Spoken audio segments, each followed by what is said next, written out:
자, 미생물 사냥꾼 크루이프, 에밀 루와 에밀 베링. 이제 파스텔가 세상을 떠나고 후견인들의 시대가 온 것 같습니다. 자,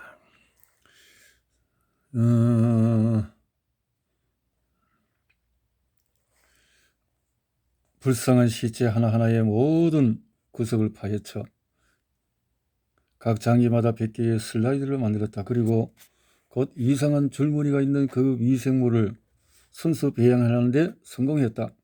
그러나 아이들의 몸 구석구석을 살펴보아도 얇은 막으로 어지럽게 쌓인 목구멍에서만 그 미생물이 발견되었고 다른 부위에는 없었다. 한두 아이만 빼고 모든 아이들에게서 인디언 곤봉 모양의 간균이 발견되었다.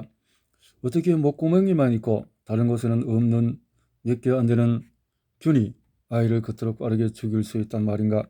레플레는 신중하게 생각했다. 하지만 나는 코어 선생님의 지침을 따라야만 한다. 그는 순수 배양된 그 균을 토끼의 기관과 기니피그의 피하에 주사했다. 동물들은 아이들과 마찬가지로 2-3일 내에 사망했고 어떤 때는 더 빨리 죽었다. 그러나 수백만 이 넘는 균을 주사했지만 그 미생물은 주사를 놓은 곳에만 발견되었다. 어떤 때는 주사 부위에서도 전혀 발견되지 않거나 기껏해야 벼룩도 죽이지 못할 만큼 비실비실한 균 몇 마리가 있을 뿐이었다. 어떻게 몸의 작은 한 구석에 박혀있는 몇 마리도 안 되는 간균이 자기보다 100만 배나 더 큰 동물을 쓰러뜨릴 수 있단 말인가? 레플레는 물었다.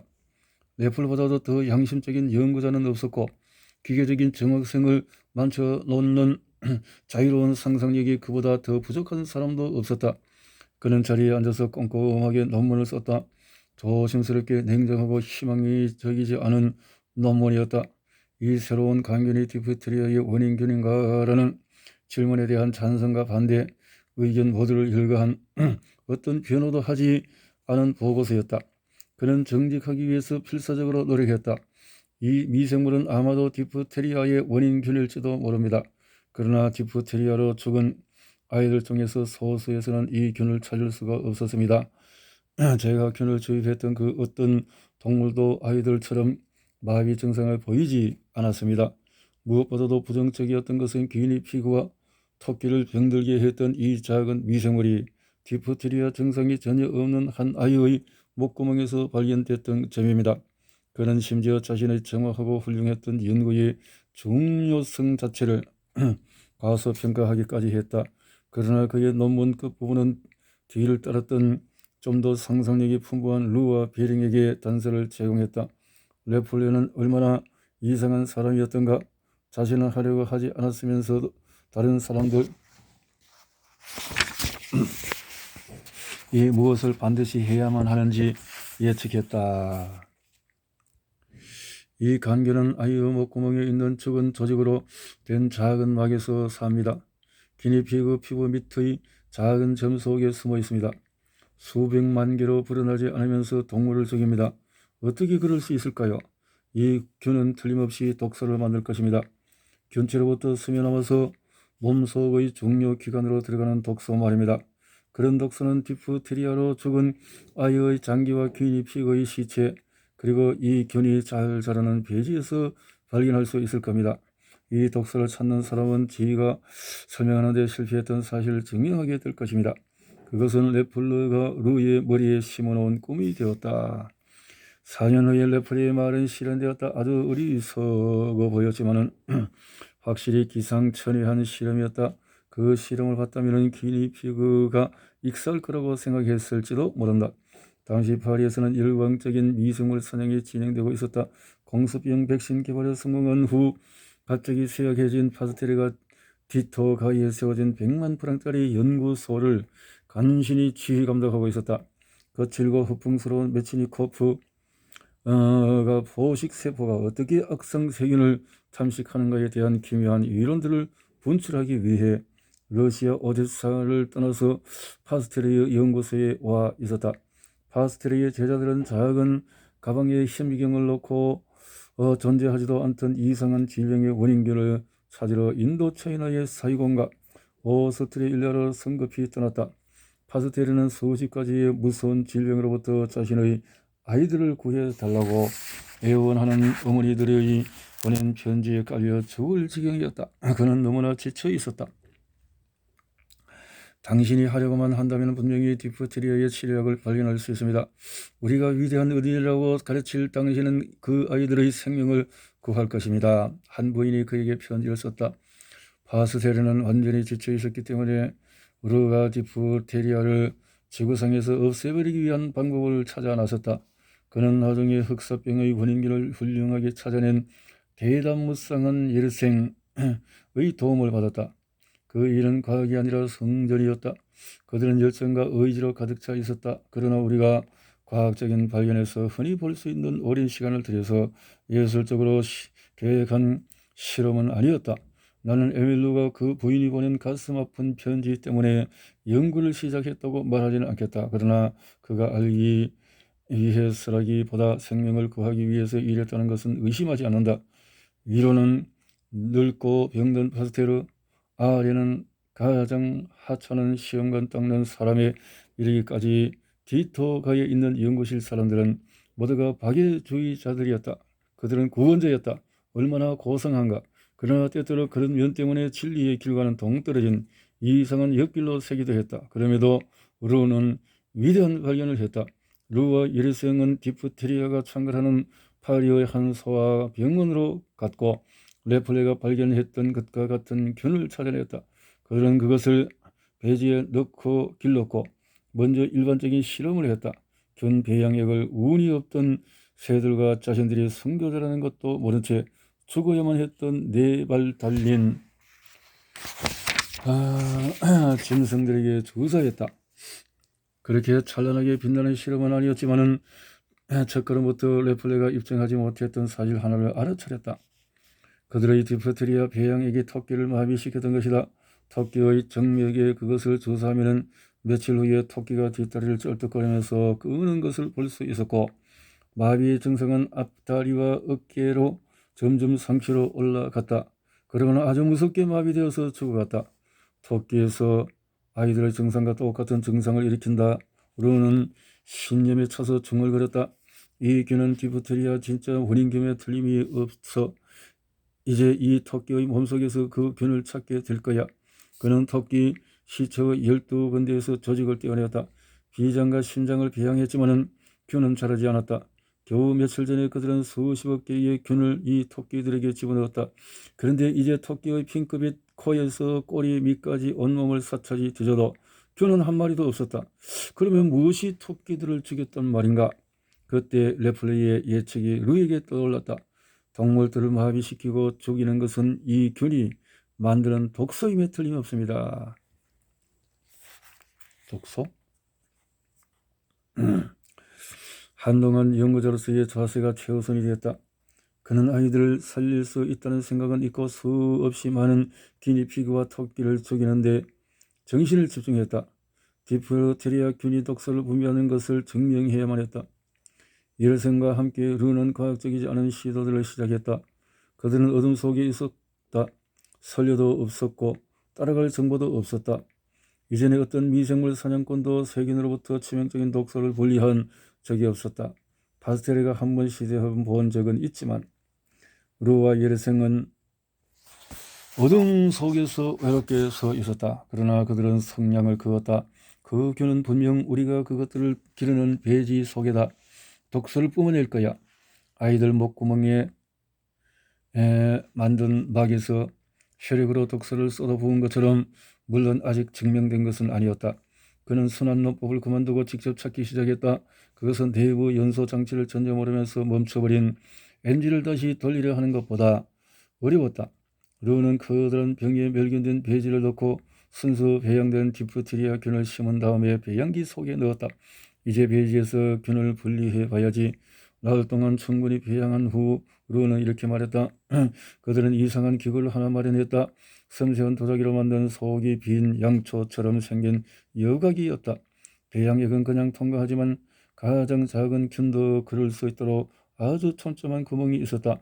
그들은 이 치명적인 균이 자신들에게 튀지 않도록 극도로 조심하면서 미생물이 가득 찬 배양액을 열이 실린 데에 단단하게 고정시킨 여과기에다 부었다. 무사히 작업을 마치고 안심했지만은 그 배양액은 도자기로 된 여과기를 통과하지 않았다. 결국 그들은 공기의 압력으로 배지를 밀어냈고 투명한 호박색의 여가색 그 속에는 균이 없었다. 가 담긴 플라스크들을 실험실 작업대 위에 배열하면서 마침내 안도의 숨을 쉬었다. 여기는 독소가 들어있을 거야. 균들은 모두 여과기에 걸려 있지만은 이 배양액은 틀림없이 동물들을 죽일 거야. 르는 중얼거렸다. 실험실은 토끼와 기니피그를 준비하느라 분주했다.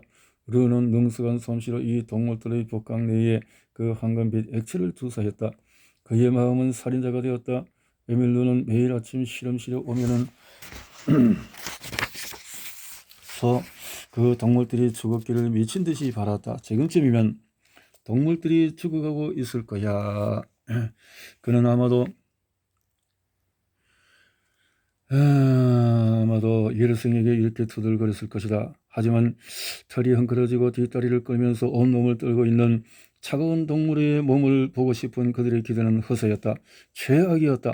정교한 여과기를 가지고 법석을 떨면서 했던 그 모든 실험은 실패였다.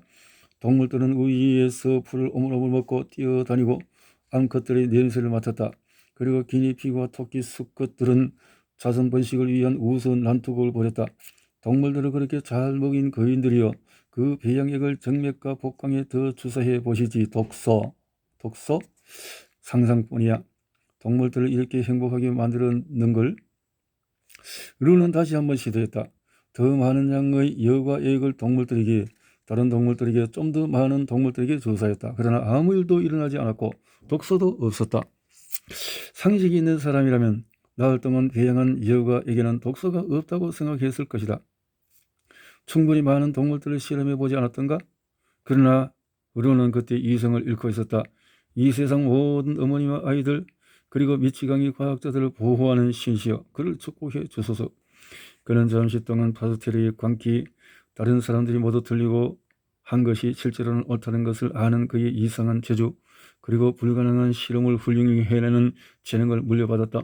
독소가 거기에 있단 말이야. 매같이 생긴 폐병 환자인 루가 자기 자신과 플라스크가 가득 찬 실험실 선반과 자신들 죽이려는 변변치 못한 실험을 빠져나간 기니피그들을 향해 이렇게 외치는 소리가 들리는 듯하다. 디프테리아 균이 자란 이 배양액 속에는 틀림없이 독소가 있다. 그렇지 않다면 왜 토끼들이 죽었겠는가? 그리고 나서 르는 기니피그를 거의 익사시킬 뻔했다. 몇 주 동안 그는 점점 더 많은 양의 배양액을 주사했는데 마지막에는 30번까지 주사했다. 마치 공원 벤치에 앉아서 마지막 남은 동전 한 잎을 주사위 놀이에 걸면서 밤을 맞는 절박한 심정 같았을 것이다. 내가 이 이야기를 과학자들에게 했더니 그들은 그런 실험을 인정하기 힘들어했다. 르는 기니피그의 피하에 35ml 주사를 했는데 파스텔조차도 그런 적이 없었다. 물을 그렇게 많이 주사해도 기니피그가 죽을 수 있다. 그러므로 여과액을 주사한 기니피그가 죽어도 그것은 아무 의미도 없었다. 그는 기니피그 복강과 토끼 귀 정맥에 여과액을 퍼부었다. 체격이 중간쯤 되는 사람의 혈관의 양동이로 여과액을 퍼붓는 것과 같았다. 그러나 그런 방식으로 르는 인류가 지구상에 존재하는 한 사라지지 않을 서책에 자신의 이름을 새겨 넣었다. 미생물이 없는 배양액을 대량으로 주사했던 토끼와 기니피그는 아주 잘 견뎌냈고 하루 동안은 활기차 보였다. 48시간이 지나자 동물들의 털이 서고 호흡을 하면서 떨국질을 조금씩 시작하기 시작했다. 나흘째 그들은 살아있는 디프테리아 균을 주사한 후 죽은 동물들과 정확히 동일한 증상을 보이다가 죽었다. 그렇게 에밀루는 디프테리아 독소를 발견했다. 그러나 엄청난 배양액 속에 있는 소량의 독소를 보여준 그 이상한 실험만 가지고는 미생물 사냥꾼들의 비웃음만 살 뿐이었다. 뭐라고요? 그렇게 큰 플라스크에 배양한 디프테리아 균이 작은 기니피그 한 마리를 간신히 죽일 만큼밖에 안 되는 양의 독소를 만든다면 한 아이의 목구멍에 있는 몇 마리 안 되는 균이 어떻게 그 아이를 죽일 수 있을 만큼의 독소를 만들 수 있단 말입니까? 말도 안 되는 소리입니다. 그러나 루는 희미한 불빛과 같은 이 바보 같은 실험에 의지해 걸려 넘어지고 비틀면서 숲을 속을 헤쳐나갔다. 그는 길게 줄지어선 실험관 위에 몸을 구부리고 수염이 난 창백한 얼굴로 바라보았다. 그러다가 갑자기 숲을 벗어났다. 2달이 채 되지 않아서 그는 독소가 그렇게 약했던 이유를 알아냈다. 단지 균이 들어있는 배양액을 배양기 속에 다 충분히 오랫동안 두지 않았기 때문이었다. 균들이 그 치명적인 물질을 만들 충분한 시간을 주지 않았다. 그래서 이번에는 나흘이 아니라 42일을 체온으로 유지한 배양기에 넣어두었다. 그 배양액을 여과기에 통과시켰을 때 믿기지 않을 정도의 소량으로도 동물들에게 무시무시한 일을 하는 것을 관찰할 수 있었다. 기니피그를 죽이지 않는 양을 정하기가 힘들 정도였다. 루는 몹시 기뻐하면서 몇 방울로도 토끼와 양을 죽이고 큰 개를 쓰러뜨리는 것을 지켜보았다. 그는 이 치명적인 액체를 가지고 놀이를 했다. 건조시키고 화학적 성질을 알려고 시도했다. 하지만 실패했다. 농축액을 만들어 무게를 재고 복잡한 계산을 했다. 순수하게 정제된 이론수는 기니피그 60만 마리 혹은 큰 개 7만 5천 마리를 죽이기에 충분했다. 정제된 독소 60만 분의 이론수를 조사한 기니피그의 몸은 디프테리아로 죽은 불쌍한 아이의 조직과 비슷해 보였다. 루는 레플리의 예언을 실현시켰다. 하찮은 디프테리아 균체로부터 조금씩 새어나오는 죽음을 전하는 액체를 발견했던 것이다. 그러나 거기에서 더 발전하지는 못했다. 디프테리아 균이 어떻게 아이들을 죽이는지 설명했지만 균의 공격을 막는 방법을 찾아내지 못했다. 앞에서 말했듯이 한 어머니로부터 온 편지가 있었다. 하지만 루의 연구는 의사들이 병실에서 어린아이의 목구멍으로부터 균을 순수 배양할 수 있는 방법, 그리고 양치질의 유용함 같은 여러 방향을 제시하면서 사라졌다. 그는 파스텔의 엄청난 불굴의 의지와 명석한 두뇌 중에 그 어느 것도 갖고 있지 못했다. 그러나 멀리 베를린에서 또 한 사람의 에밀이 수고를 하고 있었다. 그는 시험한 거리의 트리앙겔이라고 불리는 헐어빠진 건물에 있던 코후의 실험에서 일했다. 거기에는 위대한 일들이 꿈틀거렸다. 더 이상 평범한 시골 의사 코후가 아닌 저명한 위원회의 의원인 코후 교수가 있었다. 여전히 촌스러운 모자가 어울리었고 안경 너머로 쏘아보면서 말은 거의 없었다. 코는 엄청난 존경을 받았고 자신이 기력치료제를 발견했다는 것을 스스로에게 확신시키기 위해 노력하고 있었다. 스스로의 판단은 그렇지 않았는데도 말이다. 관계 당국은 그에게 압력을 가했다. 과학자들은 종종 공무원들이 아무리 친절해도 그들을 저주할 만한 이유를 가지고 있다. 용감한 시대를 살았던 베테랑 미생물 사냥꾼들은 코후가 큰 압력을 받았다고 말했다. 우리는 당신에게 메달을 주고 현미경과 기니피그를 공소했습니다. 이제 기회가 왔으니 파스텔레가 프랑스에게 영광을 가져다 주었던 것처럼 당신의 조국 독일의 영광을 위해서 중대한 질병치료법 하나를 내놓으십시오. 코우는 이런 기쁜 나쁜 얘기를 항상 들었다. 그는 미생물 연구를 할 수 있는 자리를 유지하기 위해 결국은 유리한 위치를 차지하려는 정부나 어머니들의 요구에 귀를 기울일 수밖에 없었다. 누가 그를 비난할 수 있겠는가? 코우는 열심히 들었고 결핵에 대해 세상 사람들에게 언급함으로써 스스로 재난을 자초했다. 동시에 그는 훌륭하게 일해나가는 젊은이들을 지도했다. 그중에 에밀 베링이 있었다. 코우는 시인 파스텔의 연구를 향해 냉정하면서 놀라운 비판의 총구를 겨누었다. 그 음침한 트리앙겔은 얼마나 멋진 미생물 사냥꾼들의 보금자리였던가. 젊은 제자들이 끊임없는 실험과 논쟁하는 소리로 벽이 흔들렸다. 에를리히도 거기에 있었는데 줄담배를 피우면서 무지갯빛 염료를 옷과 손 심지어 얼굴에까지 문지르면서 일했다. 그는 어떻게 새끼쥐들이 몇 개의 식물성 독소에 대한 면역을 어미로부터 물려받는가를 연구했다. 둥근 얼굴의 일본인 기타사토는 파상 분균을 생쥐의 꼬리에 주사한 후에 진지하게 그 감염된 꼬리를 절단했다. 꼬리가 붙어 있었던 덩어리에 만들어진 미생물의 독소가 동물을 죽이는지 알기 위해서였다. 그곳에는 다른 사람들도 많았는데 어떤 이들은 잊혀졌고 어떤 이들은 유명해졌다. 문자 그대로 독일인들은 프랑스인을 이기는 일에 착수했다. 실험실의 거대한 혼란 속에 그들을 묻어버리고 먼저 인류를 구하기 위해서였다. 특히 에밀 베링이 그곳에 있었다. 그는 30이 조금 넘은 군의관으로 코흐의 덥스러운 수염보다는 단정한 수염을 하고 있었지만은 독창성이 뛰어나 보이지는 않았다.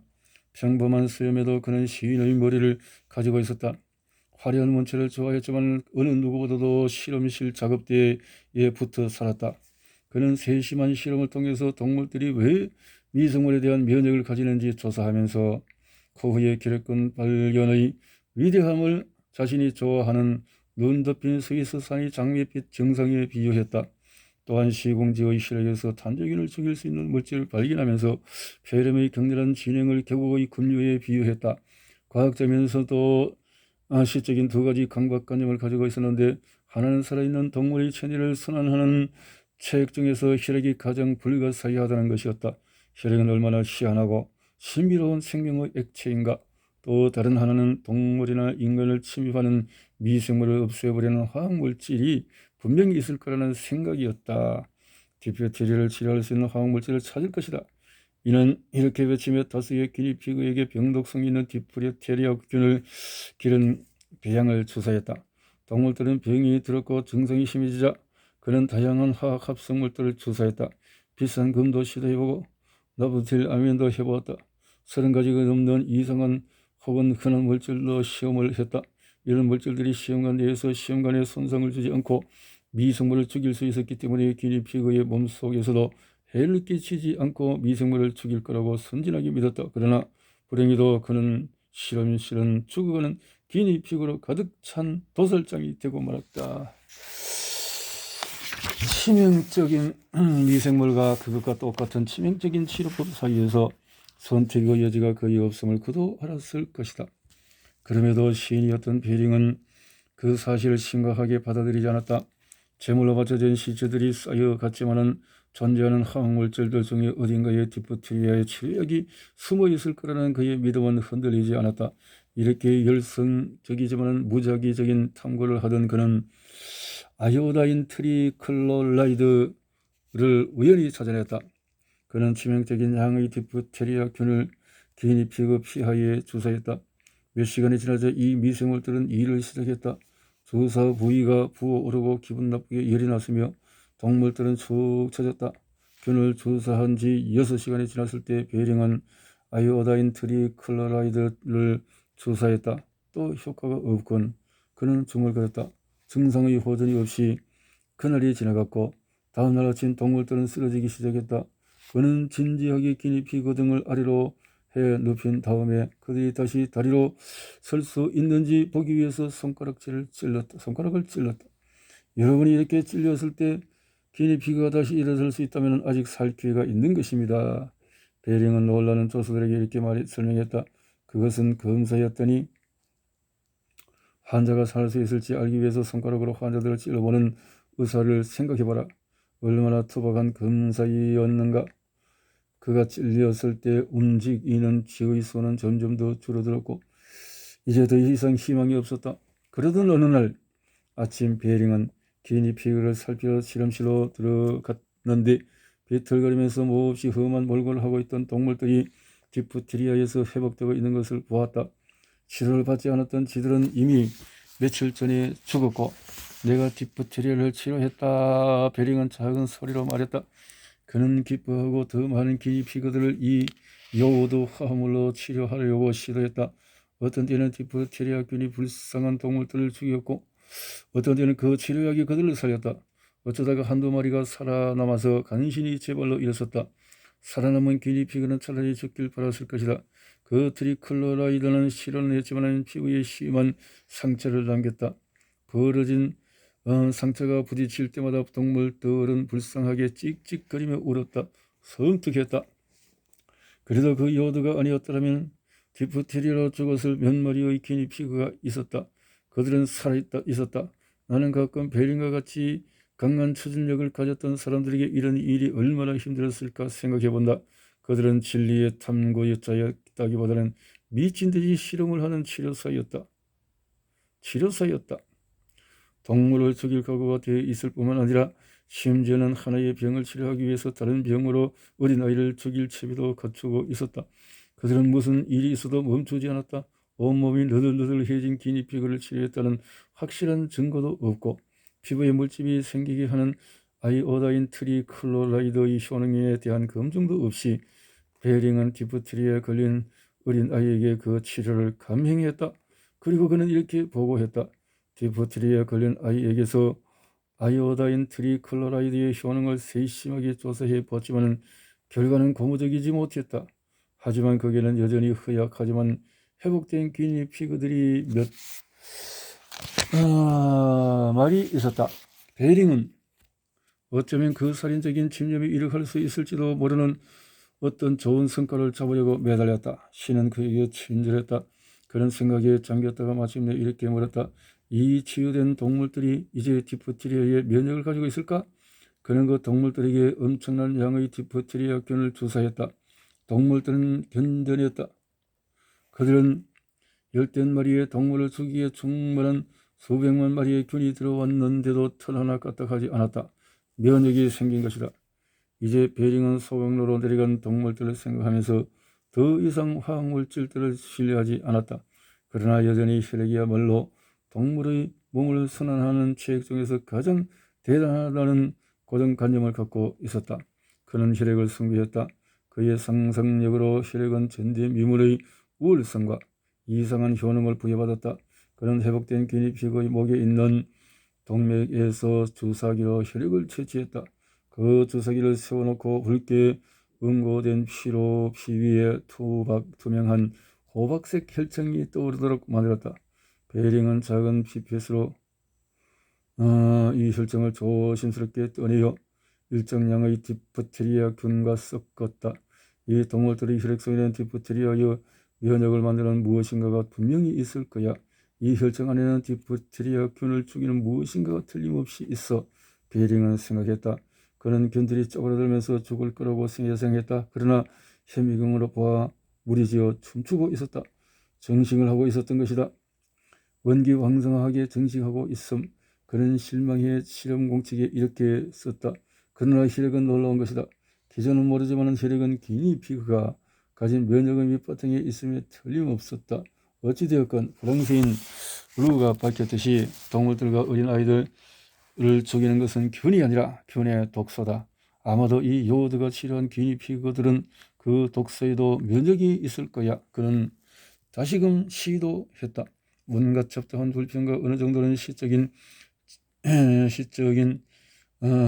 질척임 속에서 일하면서 그는 균은 없고 독소만 든 여과액을 준비해 엄청난 양의 여과액을 점점 수가 줄어들고 있는 회복된 기니피그의 피하에 주사했다. 그들은 면역을 가지고 있었다. 상처는 아물었고 체중이 늘었다. 독소를 만든 균과 마찬가지로 독소도 회복된 기니피그들을 괴롭히지 못했다. 미생물 사냥에 있어서 완전히 새로운 것은 무엇인가가 시작된 것이다.